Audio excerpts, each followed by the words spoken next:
الحمد لله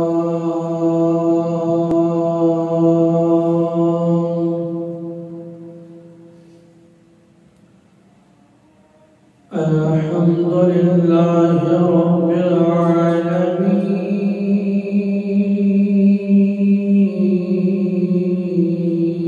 العالمين والعاقبة للمتقين والصلاة والسلام على سيد الأنبياء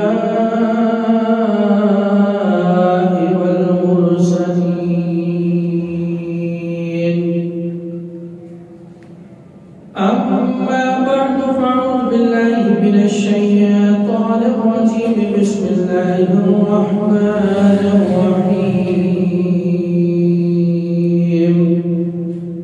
قال الله تبارك وتعالى في القرآن المجيد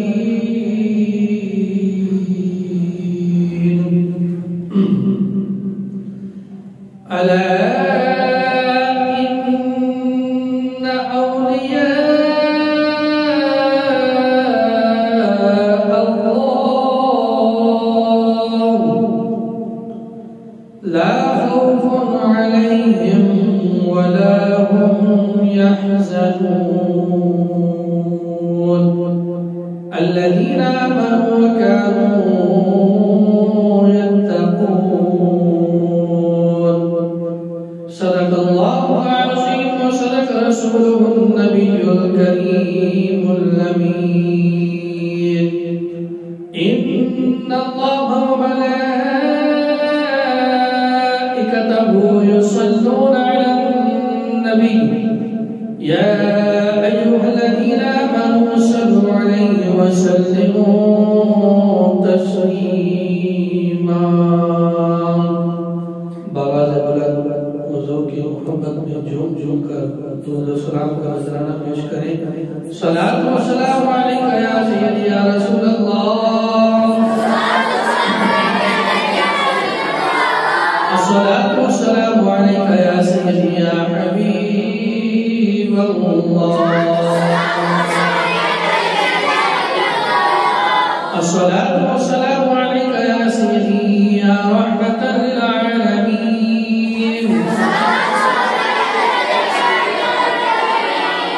وعلى آلك وأصحابك يا سيدي يا سيدي يا محمد رسول الله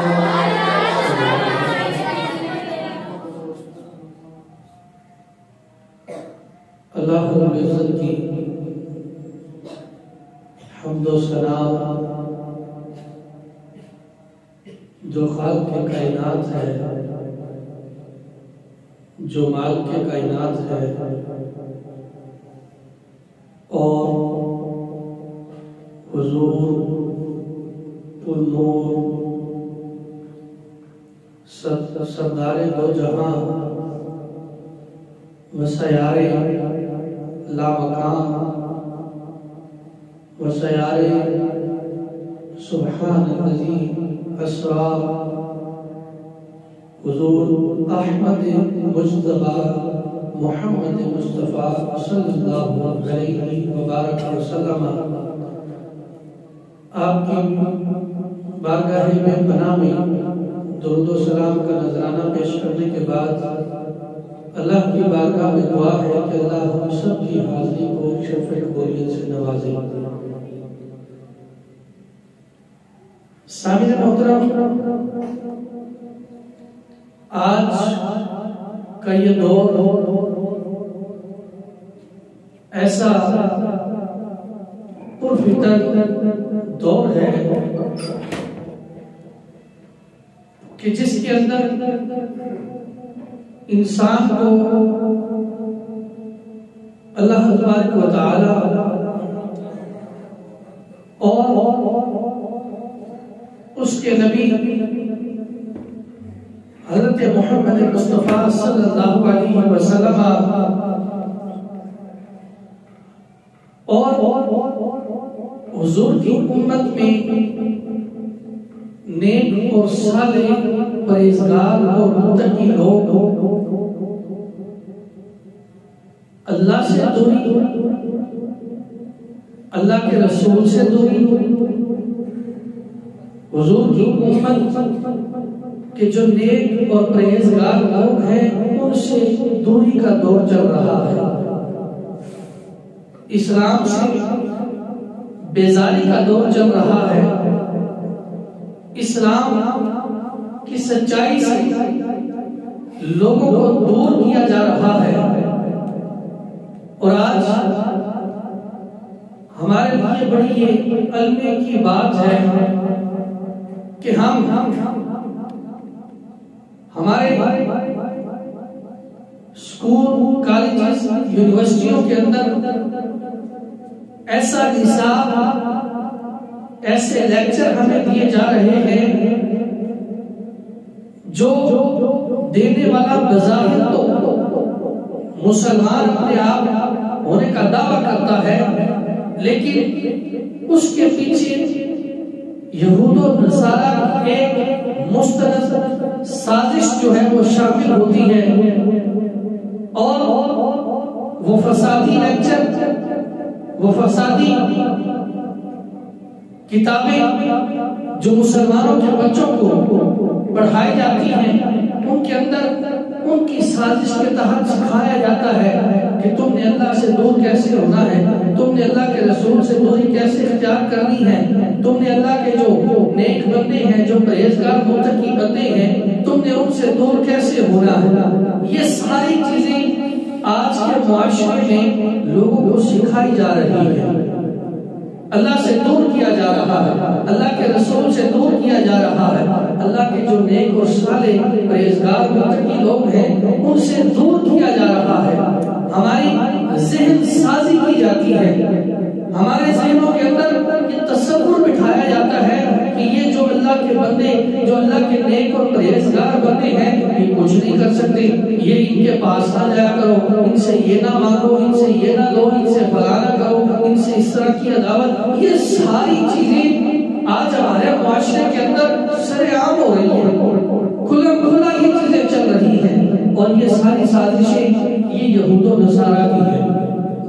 اب دیکھیے، پہلے جتنی قومیں ہوتی تھی ان کے پاس انبیاء آتے تھے، ایک نبی چلا جاتا، دوسرا نبی آ جاتا، دوسرا چلا جاتا، رہبری کر کے تیسرا آ جاتا۔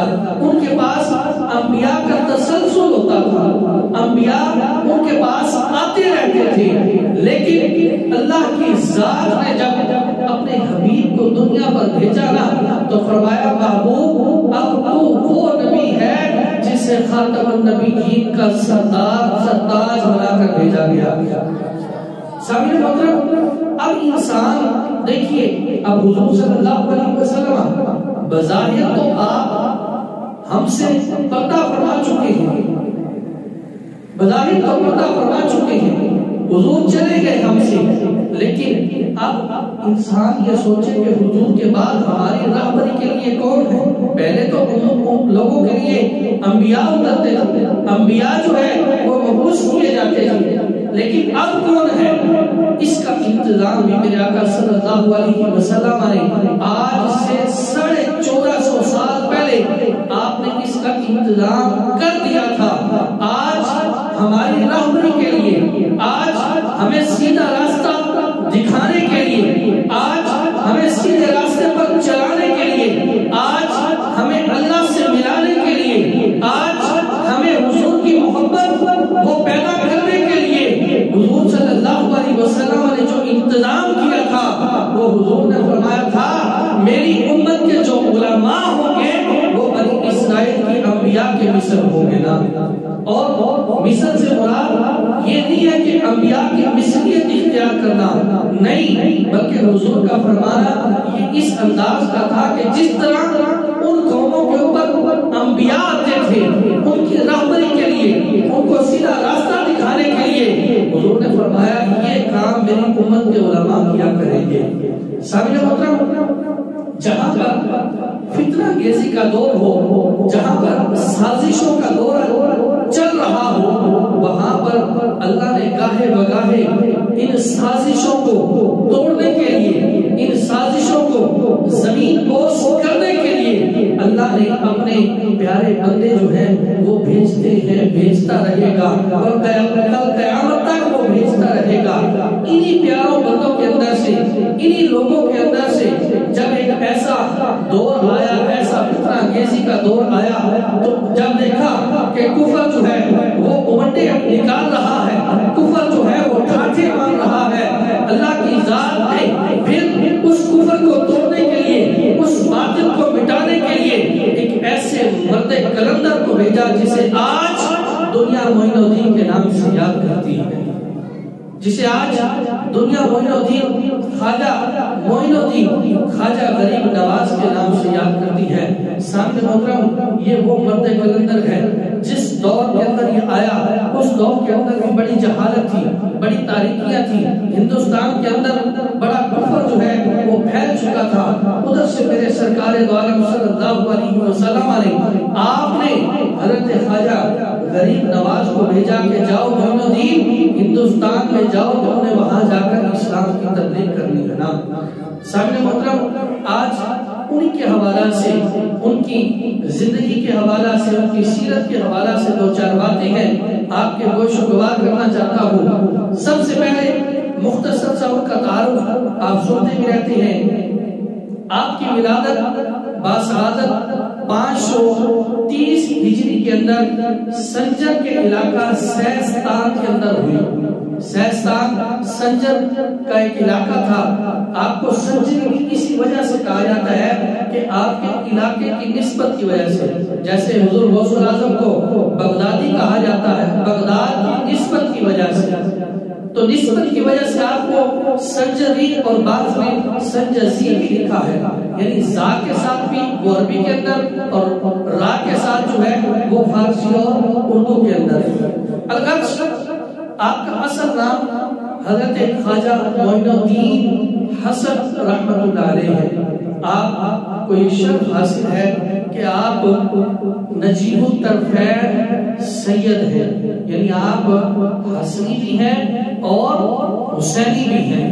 حضور خواجہ معین الدین چشتی اجمیری رحمت اللہ علیہ آپ کے القاب، بہت سے القابات سے آپ کو نوازا گیا، بہت سے القابات آپ پر جو ہے وہ آپ کے لیے بولے جاتے ہیں، جن کے اندر مشہور خواجہ ہند الولی، عطائے رسول، نائب رسول، غریب نواز، خواجہ بزرگ، وارث الانبیاء، آفتاب چشتیاں اور سلطان الہند جیسے القابات آپ کے بہت زیادہ مشہور ہیں۔ اب آپ کو کہا جاتا ہے آفتاب چشتیاں۔ یہ چشتیاں یہ کس وجہ سے، اس کی وجہ تشریح کیا ہے؟ حضور خواجہ معین الدین چشتی اجمیری رحمت اللہ علیہ آپ کے پیر، سلسلہ طریقت کے جو آپ کے پیر مورث تھے وہ خواجہ ممداد علی دین پوری، آپ کے پیر ابو اسحاق ان کے پاس گئے، جا کر خواجہ ممشاد نے پوچھا کہ بتاؤ بھائی تمہارا نام کیا ہے؟ تو آپ نے عرض کی کہ عاجز کو ابو اسحاق کہتے ہیں۔ تو آپ کے پیر نے فرمایا آج کے بعد تم اکیلے ابو اسحاق شامی نہیں، بلکہ آج کے بعد دنیا تمہیں ابو اسحاق چشتی کے نام سے یاد کرے گی، اور جو بھی تمہارے سلسلے میں داخل ہو جائے گا اسے چشتی کا لقب خود بخود مل جائے گا۔ سامعین محترم، ابھی آپ کا بچپنا ہے، تعلیم کے حوالہ سے آپ کی محبت، آپ کا ذوق، آپ کا شوق اتنا زیادہ تھا کہ ابھی عمر 7 برس کی ہے کہ آپ نے دین کی تعلیم حاصل کرنا شروع کر دی تھی، دین کی تعلیم پڑھنا شروع کر دی اور اپنے والد گرامی سے ابتدائی تعلیم حاصل کی۔ اس کے بعد آپ سنجر کے مشہور درسگاہ کے اندر داخل ہوئے۔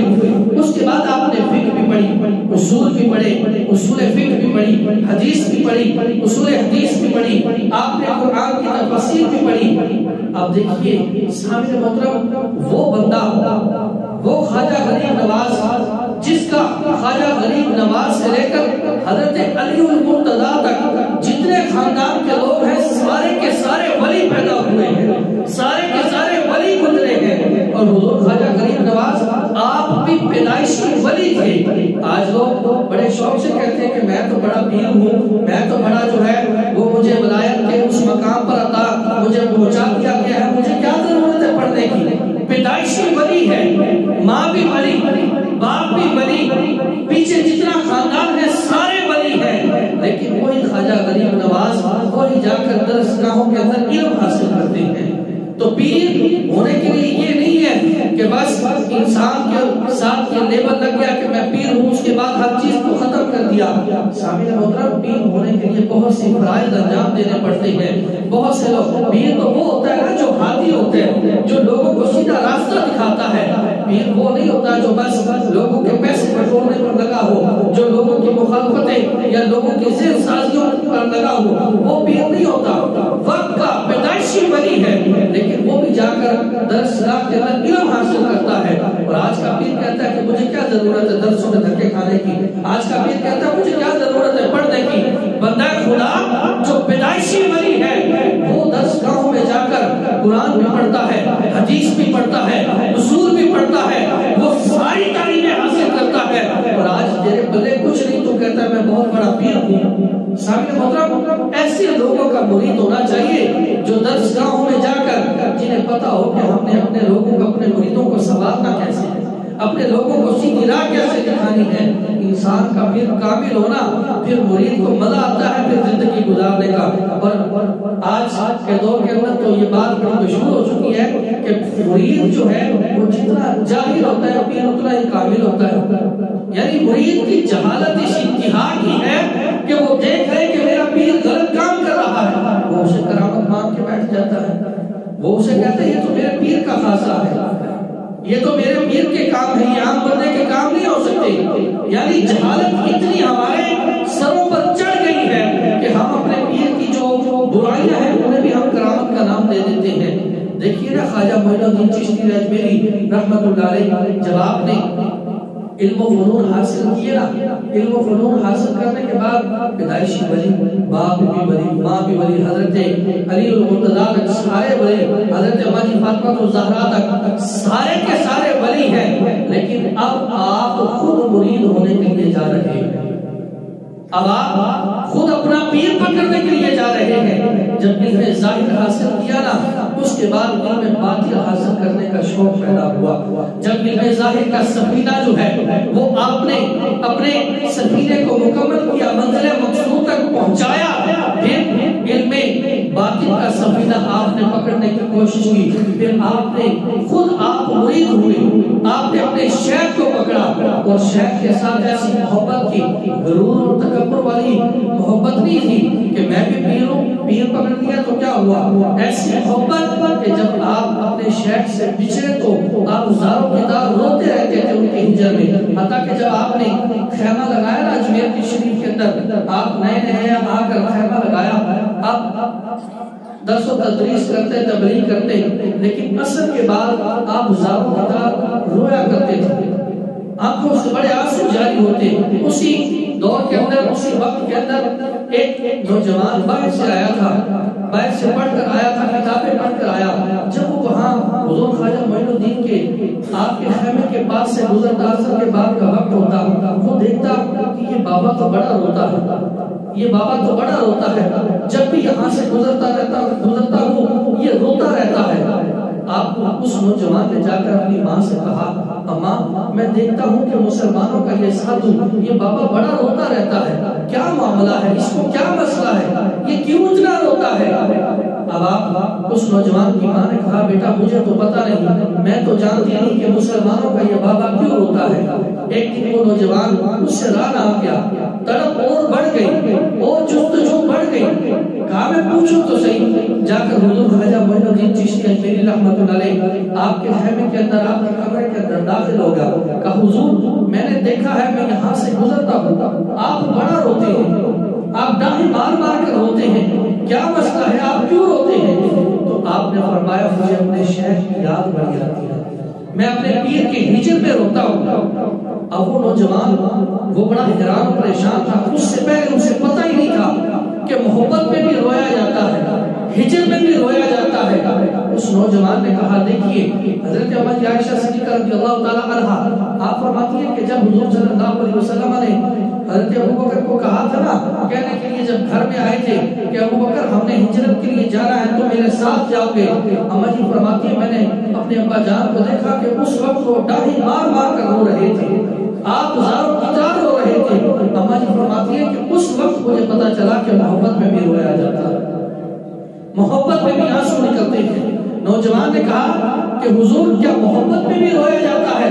فرمایا ہاں محبت میں بھی رویا جاتا ہے۔ اب نوجوان کہتا ہے حضور میں بھی رونا چاہتا ہوں، میں بھی چاہتا ہوں میں بھی محبت میں رہوں۔ آپ نے فرمایا ایسے نہیں، ایسے تم نہیں رو سکتے، اس کے لیے تمہیں میرے دو کام کرنے ہوں گے، دو باتیں ماننی ہوں گی۔ آج کی حضور میں ماننے کو تیار ہوں۔ کہا سب سے پہلے تو تجھے کلمہ پڑھنا ہوگا، دوسری بات ہے کہ تجھے میرا مرید ہونا ہوگا، تو میرا مرید ہوگا۔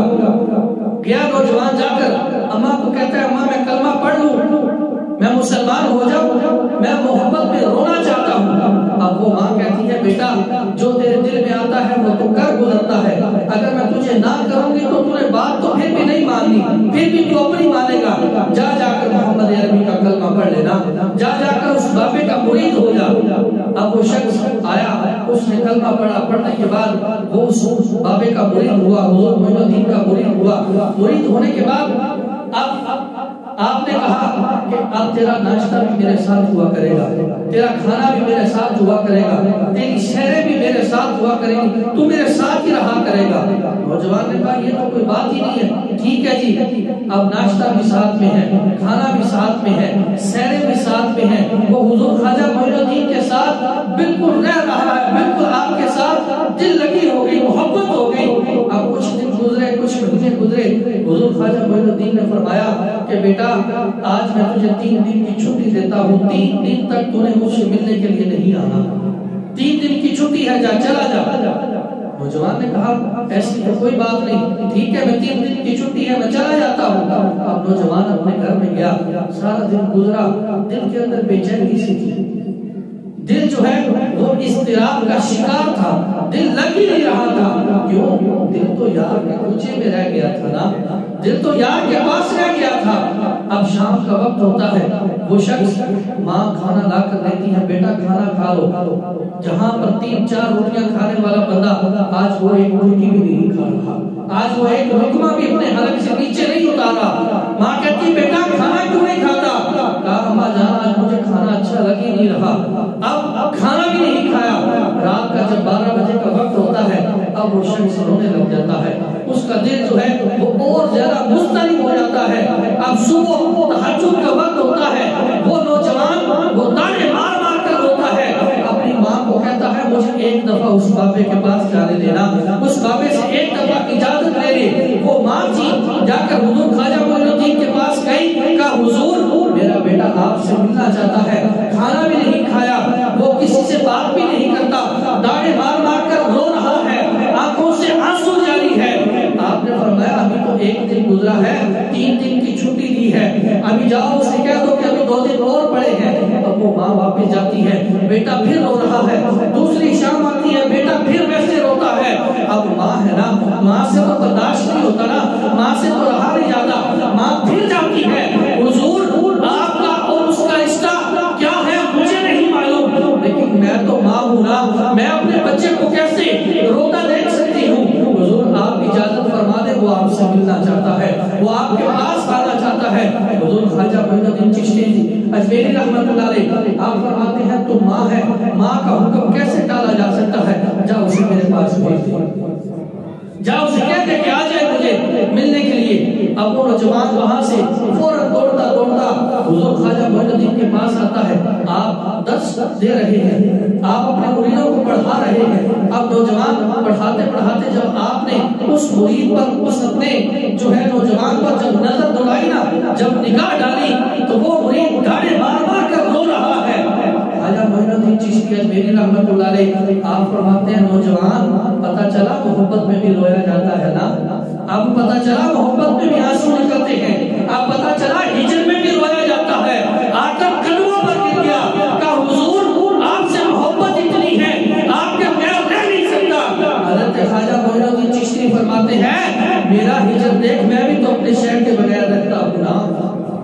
میری محبت دیکھ، میرے بھی آنسو نکلتے ہیں۔ حضرت خواجہ معین الدین آپ نے اپنے سینے سے لگایا، فرمایا کل سے روٹی نہیں کھائی؟ کہا حضور نہیں کھائی۔ آپ نے فرمایا میں نے بھی نہیں کھائی۔ محبت ہو تو پھر دونوں طرف، یک طرف نہیں، دونوں طرف سے محبت ہو۔ ادھر کیا عاشق کرتا رہے، ادھر محبوب کو پتہ ہی نہ ہو، ادھر معشوق کو پتہ ہی نہ ہو۔ محبت ایسی ہو۔ فرمایا روٹی نہیں کھائی؟ کہا نہیں کھائی۔ فرمایا میں نے بھی نہیں کھائی۔ فرمایا رات کو سوئے نہیں؟ کہا نہیں سویا حضور۔ فرمایا میں بھی نہیں سویا۔ محبت اس انداز کی ہونی چاہیے، الفت اس انداز کی ہونی چاہیے۔ آپ نے سینے سے لگایا، آپ نے فرمایا جا، آج کے بعد تجھے تیرا پیر جو ہے وہ جب تو اپنے پیر کو یاد کیا کرے گا، تیرا پیر تیرے سامنے تجھے ملا کرے گا۔ یہ ایک روحانیت کے درجے تھے، اور یہی وہ خواجہ معین الدین چشتی اجمیری رحمۃ اللہ علیہ، جب آپ اپنے شیخ کے ہجر سے شیخ کو بھی پا لیا، شیخ کے ہجر میں روتے رہے، آپ کے بہت سے فضائل، بہت سے کمالات۔ اس کے اندر ایک شخص جب آپ دلی کی طرف جا رہے تھے نا تو خیمہ لگایا، حضور دادا گنج بخش اجمیری رحمۃ اللہ علیہ آپ کے دربار پر خیمہ لگایا۔ لوگ کہتے ہیں وہاں پر آپ نے چلا کیا، کچھ مہینے رہے، کچھ دن رہے، وہاں پر آپ نے چلا کیا، لیکن جب انسان ذوق سے بولتا ہے تو میں کہتا ہوں کہ آپ نے وہاں پر چلا نہیں کیا، بلکہ آپ نے حضور داتا گنج بخش اجمیری سے مشورہ کیا کہ میں نے ان کے ہند کے اندر لوگوں کو اسلام کی تبلیغ کیسے کرتی ہے۔ آپ نے مشورہ کیا، دوستوں سے مشورہ کیا کرتے ہیں، ان کی صلاح لیا کرتے ہیں۔ جب آپ وہاں پر چلا کاٹنے کے بعد آپ جا رہے تھے نا، دیکھیے حضور خواجہ جن کو رنگ لگ جائے نا، جو اپنے ولی اپنے مرشد کی نگاہ میں آ جاتے ہیں، جو رنگے جاتے ہیں، پھر ان لوگوں کا تذکرہ آج بھی ہوتا ہے اور قیامت تک ان لوگوں کا تذکرہ ہوتا ہے۔ حضور خواجہ معین الدین چشتی اجمیری رحمۃ اللہ علیہ آپ کے 14 بیٹے تھے، کسی کا ذکر نہیں ملتا، کسی کا اتنا وہ نہیں ملتا، لیکن آپ نے جب کسی کو نوازا، آپ نے ایسے شخص کو نوازا جس آج انسان قطب الدین فرید کے نام سے یاد کرتی ہے، قطب الدین کے نام سے یاد کرتی ہے۔ آپ بڑے نوجوان شہزادے تھے، آپ بھی حضور خواجہ معین الدین چشتی اجمیری رحمۃ اللہ علیہ آپ دلی کی طرف جا رہے ہیں، راستے کے اندر یہی نوجوان یہ اپنے گھوڑے سے گزرا، حضور خواجہ معین الدین کے پاس سے گزر گیا، جب آگے گیا نا تو گھوڑے کو واپس موڑ کر لا کر گھوڑے سے نیچے اترا، 10 بوسی کی سلام بھی کیا، پھر گھوڑے پر سوار ہوا اور جانے لگا۔ اب جو مرید آپ کے ساتھ تھا کہا حضور بڑی عقیدت رکھنے والا ہے۔ آپ نے فرمایا بھئی یہ بندہ تو بڑی عقیدت رکھنے والا ہے، گھوڑے کو موڑ کر لایا ہے واپس، آ کر میری دست بوسی کی ہے، آ کر اتر کر مجھ سے سلام کیا ہے، ہم اس کی وفا کا بدلہ اسے ضرور دیں گے۔ پھر آپ نے وفا کا بدلہ اس انداز سے دیا، اس شہزادے کو ہندوستان کا قطب الدین فرید بنا کر رکھ دیا۔ سامعین محترم، یہ وہ لوگ ہیں جب کسی پر نگاہ ڈالتے ہیں، جب کسی کو تکتے ہیں، جب کسی کو دیکھتے ہیں تو اس کی تقدیر بدل دیتے ہیں، اس کی رعایا، اس کی کائے بدل دیتے ہیں۔ جب حضور خواجہ معین الدین چشتی اجمیری رحمۃ اللہ علیہ آپ گئے نا، جب دلی کے اندر پہنچے تو وہاں پر ایک باغ دیکھا، وہاں پر ٹھہرے، خوبصورت باغ تھا، وہاں پر کنویں کے اندر جو ہے آپ نے غسل کیا، وضو کیا۔ آپ غسل کرنے کے بعد جب فارغ ہوئے تو ایک نوکر آیا، کہا حضور آپ یہاں سے جلدی سے چلے جائیے، آپ کو پتہ نہیں بھائی کیا معاملہ ہے؟ کہا حضور آپ یہاں سے چلے جائیں، اس باغ کا جو مالک ہے وہ بڑا ظالم ہے، وہ بادشاہ ہے۔ آپ نے فرمایا اسی میں پھر بادشاہ ہی ہے، آلہ دو، یعنی جو ان کا ذوق تھا، جس نگاہ میں، جس سر میں وہ بیٹھے ہوئے تھے، کہا حضور میں تو نوکر ہوں، میں آپ کو کہہ رہا ہوں چلے جائیں۔ آپ نے فرمایا میں بھی کسی کا نوکر ہوں۔ کہا اس کا بادشاہ بڑا ظالم ہے۔ کہا اب تو میں ضرور رکوں گا اس کا بادشاہ کیوں ظالم ہے۔ اب جب وہ بادشاہ آیا نا، یادگار محمد اس کا نام تھا اس بادشاہ کا، اس نے دیکھا کہ 2 درویش آپس میں بیٹھے باتیں کر رہے ہیں، آپس میں باتیں کر رہے، گپے لگا رہے ہیں۔ آ کر کہتا ہے، بڑے للکار کر کہتا ہے کہ تجھے پتہ نہیں تو میرے باغ میں بیٹھا ہے، یہ میری عیاشی کا اڈا ہے، یہ میری شراب نوشی کا اڈا ہے، تو یہاں پر کیوں بیٹھا ہے؟ حضور خواجہ معین الدین چشتی اجمیری رحمۃ اللہ علیہ آپ نے اپنی نگاہ کو اٹھایا، آپ نے نگاہ اٹھائی تو آپ نے فرمایا تیرا یہ لب و لہجہ مجھے پسند نہیں آیا، تیری یہ کڑواہٹ مجھے پسند نہیں آئی۔ خدا کی عزت کی قسم آپ کے الفاظ کے اندر اتنی خدائی طاقت تھی، اتنا زور تھا، جب آپ نے فرمایا نا تیرا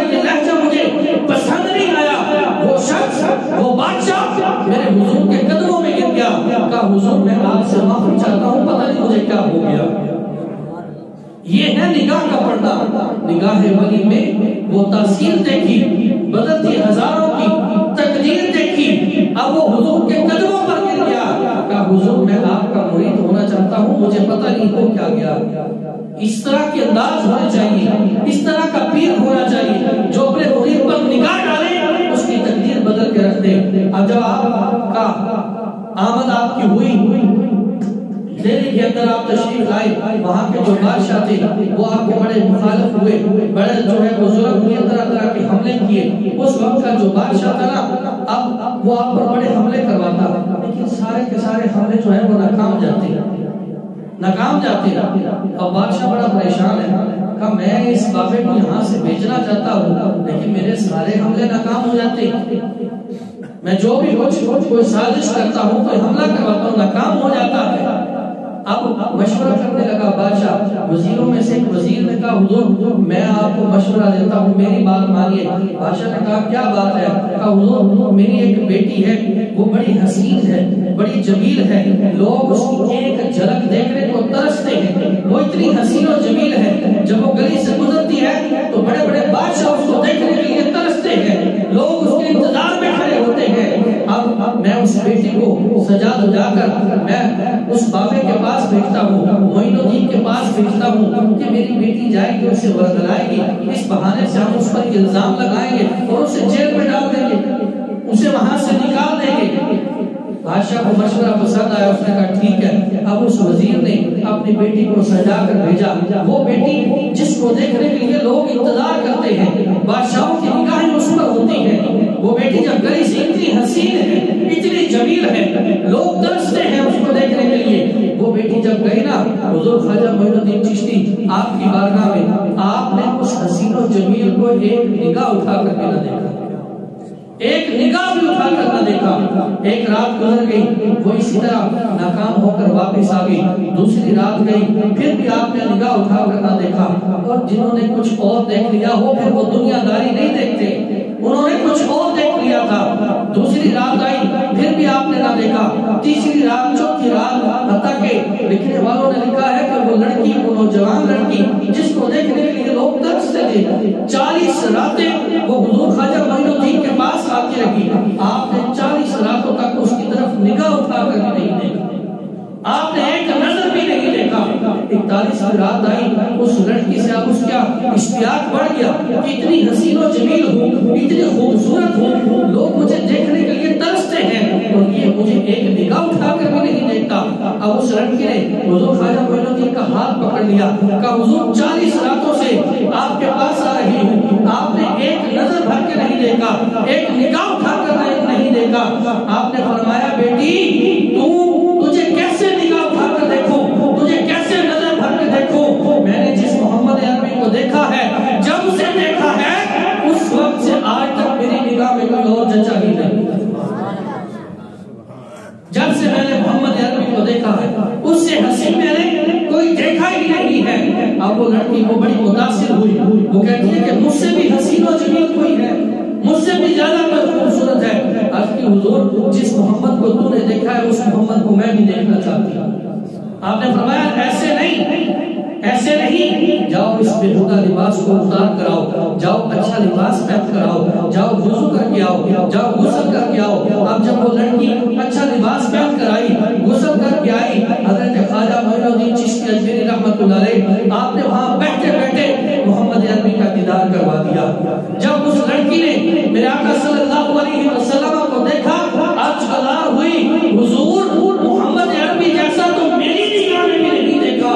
آپ نے اس وقت یہ بات کی، جیسے ہی نگاہ حضور پر پڑی، بے ساختہ زبان سے نکل گیا اشہد ان لا الہ الا اللہ و اشہد ان محمد عبدہ و رسولہ۔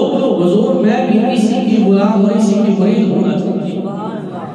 سامنے محترم یہ نگاہیں ہوتی ہیں، یہ انداز ہوتے ہیں تقدیریں بدلنے کے، یہ انداز ہوتے ہیں لوگوں کے دل سنوارنے کے، اور یہی وہ خواجہ معین الدین چشتی اجمیری رحمۃ اللہ علیہ، اتنی ریاضت ہے، اتنی عبادت ہے، اتنا سب کچھ ہے، جد و سزا ہے، لیکن جب آپ کا وقت وصال آتا ہے، جب آپ بڑھاپے کی عمر کو آتے ہیں تو آپ زاروں کی طرح رونے لگے. آپ نے اپنے مریدوں سے کہا حضور آپ نے فرمایا کہ میرے لیے دعا کرو, اللہ سے میرے لیے دعا کرو. مرید بڑے حیران بڑے پریشان تھے. حضور آپ تو جود و صفا میں بڑے اعلیٰ ہیں, آپ تو لوگوں کو بڑا کھانا کھلانے والے ہیں. 90 سال کی عمر ہو گئی, کبھی ہم نے آپ کو بے وضو نہیں دیکھا. آپ کے پاس عبادتیں ہیں, ریاضتیں ہیں, اتنے اعمال ہیں.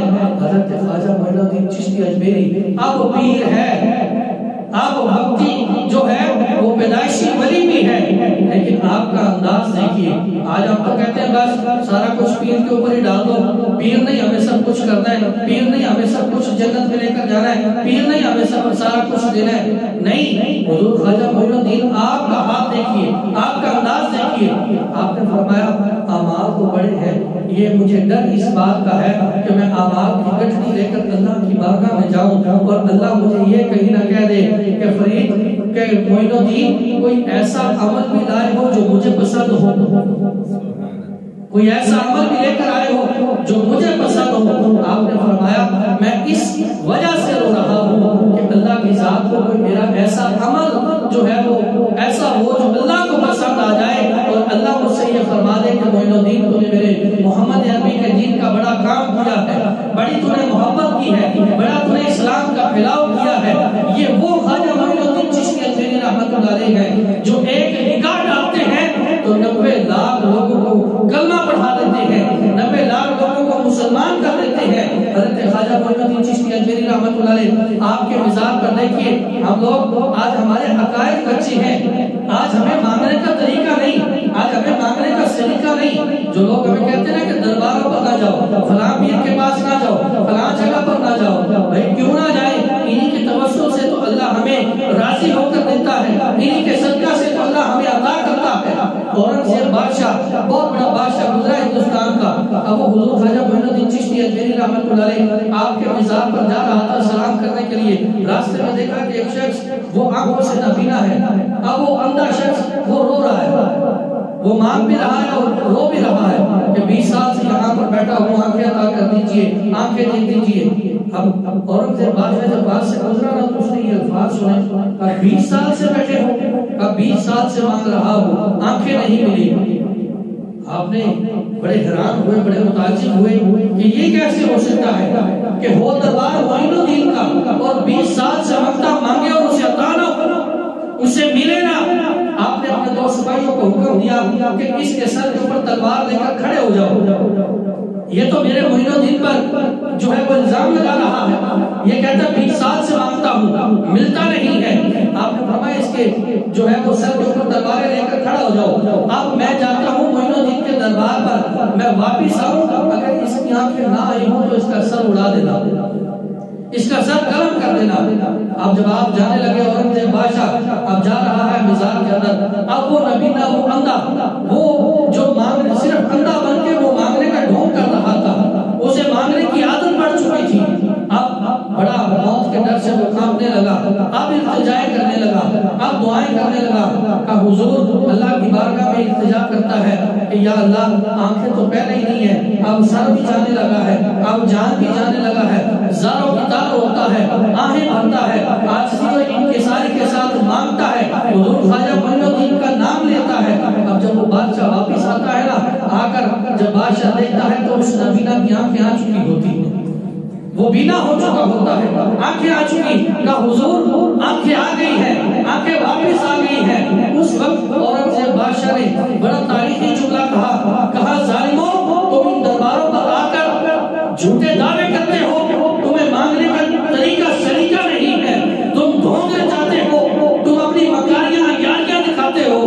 دربار ہو معین الدین کا اور تجھے آنکھیں نہ ملے, آج تجھے موت کا ڈر تھا نا, آج تم نے انکساری کے ساتھ مانگا ہے, آج تم نے عاجزی کے ساتھ مانگا ہے, دیکھ تجھے اللہ نے آنکھیں بھی عطا کر دی ہے نا, دیکھ تجھے اللہ نے سب کچھ عطا کر دیا ہے.